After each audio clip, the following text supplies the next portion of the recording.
Halo, balik lagi sama saya. Nah, kali ini kita ngelanjutin yang kemarin. Kita udah ngomongin tentang cost of capital, terus yang lainnya. Nah, kali ini kita akan ngomongin tentang masih cost of capital, tapi bagaimana kondisinya kalau pembiayaan itu seluruhnya dari hutang atau seluruhnya dari ekuitas atau dari modal kita sendiri. Sebelumnya kita akan bandingkan dulu nih, bedanya kalau minjam sendiri gimana, kalau kita pakai modal sendiri gimana. Kalau kita ngomongin tentang cost of capital dari sisi pinjaman, itu dikenal dengan namanya cost of borrowing atau biaya peminjaman. Biaya ini biasanya adalah biaya dari bunga pinjaman yang harus kita bayarkan. Misal nih, kita pinjam 100 juta. Di situ bunga yang diterapkan adalah 12% per tahun. Berarti kita ada kewajiban membayarkan sebanyak 12%. Nah, yang lainnya, kalau misalnya masih di cost of capital, ada yang namanya cost of equity investment atau biaya dari ekuitas atau dari investasi ekuitas. Nah, untuk cost of equity investment ini atau biaya yang kita keluarkan, kalau misalnya dari modal sendiri adalah keuntungan. Keuntungan yang kita kasih ke investor. Modal sendiri itu kan nggak berarti harus kita uang dana kita sendiri, tapi bisa dari dana investor. Nah, kita kan ketika dikasih dana, kita harus mengembalikan. Kira-kira investor dapat apa nih kalau mereka invest tempat kita? Nah, inilah yang dinamakan dengan keuntungannya. Keuntungan yang diberikan kepada investor.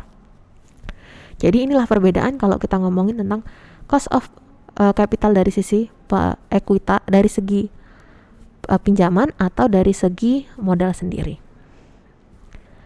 Nah, di sini ada contoh nih. Ketika cost of capital sebanyak 11%. Project A di mana dia menggunakan borrowing atau pinjam semua, di situ ada pengembalian 15% dan project B pengembalian adalah 9%. Konsepnya gini dulu deh, kita nggak usah ngomongin ini adalah dari semua hutang atau semua ekuitas. Kita gini aja, kita riset lagi. Cost of capitalnya 11%, lalu ada sebuah project di sana adalah 15%, yang satunya 9%. Kira-kira mana yang lebih menguntungkan?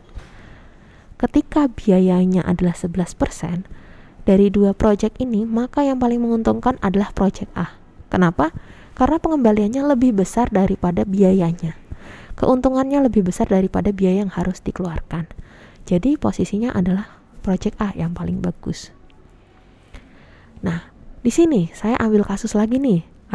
Kita ada 4 case kalau ngomongin tentang cost of capital di sini. Case yang pertama, sebuah perusahaan membutuhkan dana sebesar 200 juta. Pendanaan 100% dari hutang. Jadi di sini semua 200 juta kita dapatkan dari hutang, tidak ada modal kita sendiri. Kreditor mengenakan bunga sebesar 12%. Di mana besar keuntungan yang didapat oleh perusahaan tersebut diperkirakan adalah 220 juta. Apakah bentuk pembiayaan ini layak atau tidak? Nah, di sini yang kita bahas adalah apakah worth it atau tidak ketika kita minjam 200 juta langsung untuk kasus ini dengan bunga 12%. Nah, kita cari nih cost of borrowing atau cost of debt-nya. Di sini seperti yang kita tahu, return-nya atau pengembaliannya adalah 220 juta. Maka cost of debt-nya itu dapat dari total pinjaman ditambahkan dengan bunga. Total pinjamnya adalah 200 juta, di mana bunga yang dikenakan adalah 12% dari 200 juta. Sehingga cost of debit-nya adalah 224 juta.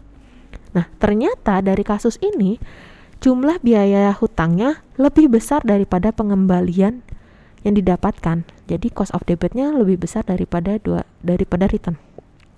Apakah ini layak? Ini kurang layak karena kalian harus mengeluarkan biaya lebih besar daripada pengembalian yang kalian dapatkan. Nah, sekarang kita balik nih, kita ganti nih. Kalau posisinya 100% dari ekuitas, dari modal sendiri. Tapi dengan tingkat bunga yang diharapkan oleh investor adalah 15%. Di mana keuntungan yang diperoleh diperkirakan adalah 220 juta. Layak atau tidak? Nah, sekarang di sini kita masukin return tadi kan adalah 220 sama yang sebelumnya kasus 1. Cuman untuk cost of equity-nya ini kita modal ditambah dengan expected return yang diharapkan. Return yang ada yang dipengenkan adalah 15%, berarti 15% dari 200. Artinya dari pembiayaan untuk cost of equity ini adalah 230 juta. Jika dibandingkan dengan return, apakah layak? Kurang layak juga, karena modalnya atau biaya modalnya lebih banyak daripada pengembaliannya. Tetapi kalau kita bandingkan antara cost of equity, pembiayaan 100% dengan ekuitas, dan pembiayaan 100% dengan hutang, lebih cenderung cocok yang mana? Lebih cenderung cocok yang debt. Karena dari segi biaya itu lebih mahal yang modal sendiri. Kita adalah lebih murah ketika menggunakan debt. Walaupun ketika kita ngomongin debt atau hutang itu juga lebih rendah atau lebih mahal dibandingkan dengan keuntungan yang didapatkan. Nah, ketika nilai cost of capital terlalu tinggi, maka proyek investasi tersebut tidak bisa dilakukan. Di sini tadi kita lihat bahwa seluruh hutang dan seluruh modal itu kan ternyata nilainya justru lebih tinggi daripada keuntungan yang didapatkan oleh perusahaan. Jadi, apakah itu layak? Kalau kita mau benar-benar mengatakan layak atau tidak, itu tidak. Karena nilainya atau kita harus membayar uang lebih banyak daripada pendapatan yang kita dapat atau keuntungan yang kita dapat gitu. Oke, sampai di sini mengenai cost of capital all debt atau all equity. Selanjutnya kita akan ngomongin di subbab selanjutnya. Terima kasih.